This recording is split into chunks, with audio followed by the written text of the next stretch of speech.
Hello student, good morning. हम लोग बसंत पुस्तक से ध्वनि कविता का भावार्थ समझ रहे हैं। आज हम लोग जिन पंक्तियों का भावार्थ समझेंगे वह इस प्रकार हैं। ध्यान से देखो बच्चों। पुष्प पुष्प से तंद्रालस लालसा खींच लूँगा मैं, अपने नवजीवन का अमृत सहर सींच दूँगा मैं। द्वार दिखा दूँगा फिर उनको, है मेरे वे जहानन, अभी न होगा मेरा अंत। कवि के इस सुंदर भाव का अर्थ हम लोग देखेंगे। कवि इन पंक्तियों के माध्यम से क्या कहना चाह रहा है, आगे देखो बच्चों। कवि निराला जी कहते हैं कि प्रत्येक पुष्प रूपी युवकों की नींद से भरी आँखों की आलस्य की इच्छा को मैं समाप्त कर दूंगा। निराला जी क्या कहते हैं? कवि निराला जी कहते हैं कि प्रत्येक पुष्प रूपी युवकों की नींद से भरी आँखों की आलस्य की इच्छा को मैं समाप्त कर दूंगा।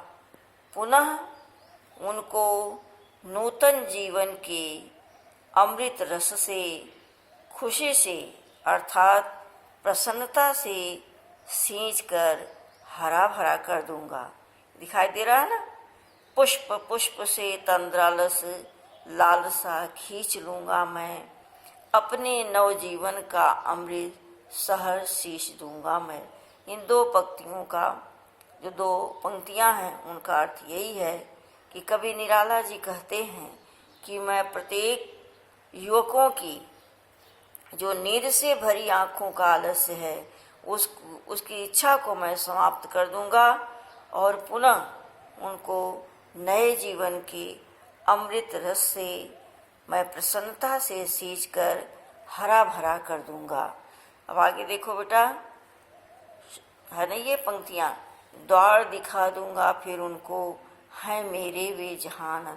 इन पंक्तियों का अर्थ देखिए। कवि के कहने का अभिप्राय यह है कि वह अपनी रचनाओं के द्वारा आलसी, निष्क्रिय तथा निरुत्साहित नवयुवकों के जीवन से उदासी को छीनकर उन्हें जागरूक तथा कर्मशील बनाना चाहता है।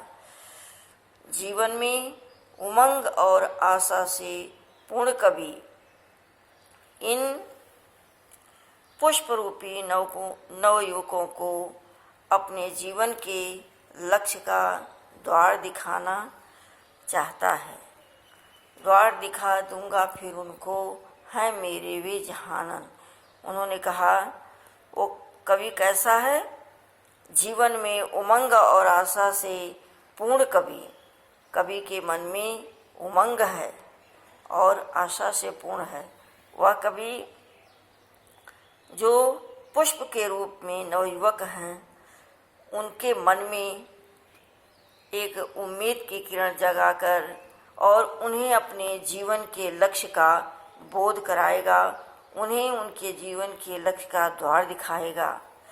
अंत में कवि पुनः कहता है कि मेरे बसंत रूपी जीवन का अभी अंत नहीं होगा, क्योंकि अभी मुझे बहुत सारी रचनाएं करनी हैं। मेरे मन में उत्साह है, उमंग है और लोगों को उनके जीवन का लक्ष्य समझाने के लिए मेरे पास बहुत समय चाहिए। इसलिए मुझे इस काम को करने के लिए अभी संसार में रहना है और मेरा अस्तित्व समाप्त नहीं होगा। इसलिए कवि की जो भावना थी, हमने ध्वनि कविता की पंक्तियों में देखा कि कवि के जीवन में जो उत्साह आया, उमंग आया, उसको वह अपनी रचनाओं में देना चाहता है। जो उसके मन में भावनाएं हैं उनको रचनाओं में भर देना चाहता है और उन रचनाओं के माध्यम से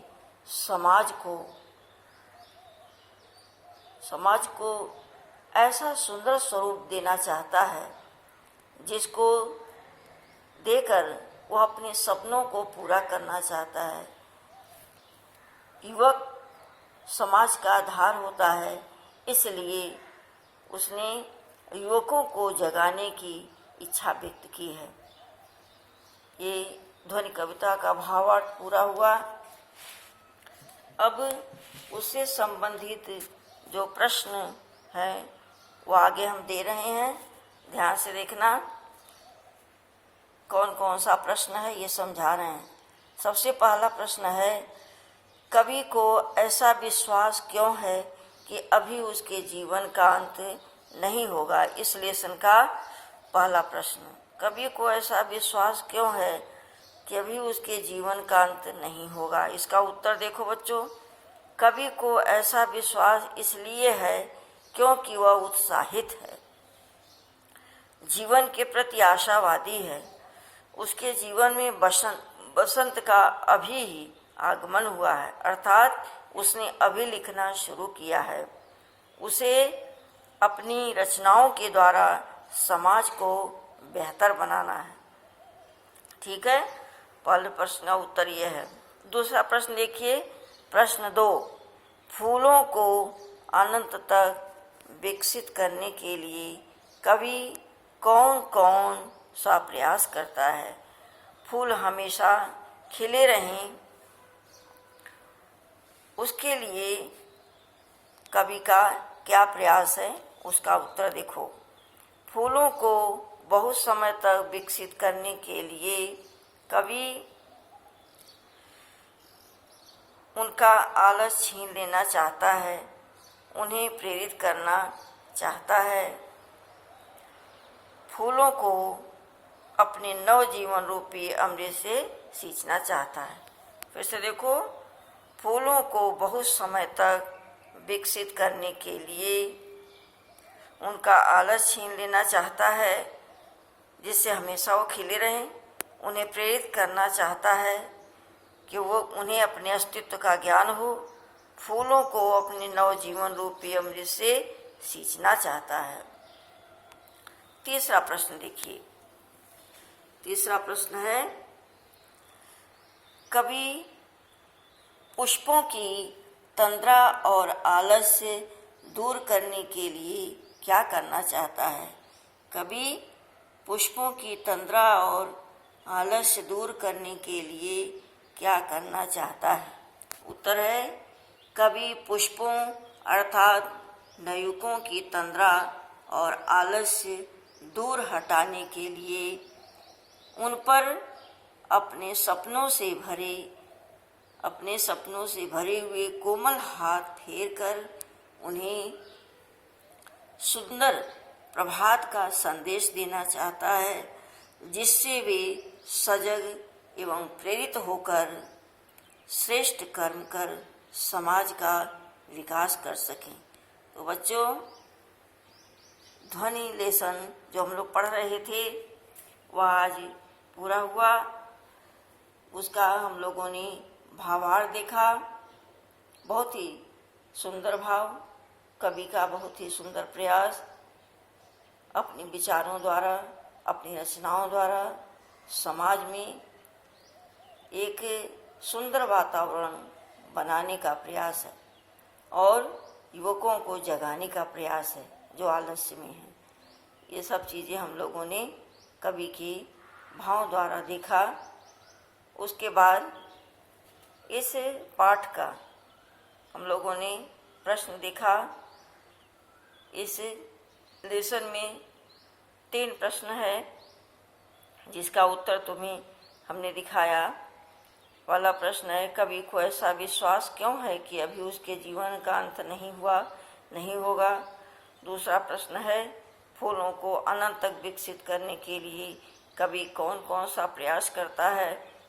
और तीसरा प्रश्न है, कवि पुष्पों की तंद्रा और आलस्य दूर करने के लिए क्या करना चाहता है। ये सारे प्रश्न तुम्हें लिखवाए गए हैं। इसमें जो कुछ भी कराया गया है इसको अपनी क्लास वर्क की कॉपी में करके मुझे दिखाना, ठीक है। कल हम लोग नए चैप्टर के साथ फिर मिलेंगे। Thank you student.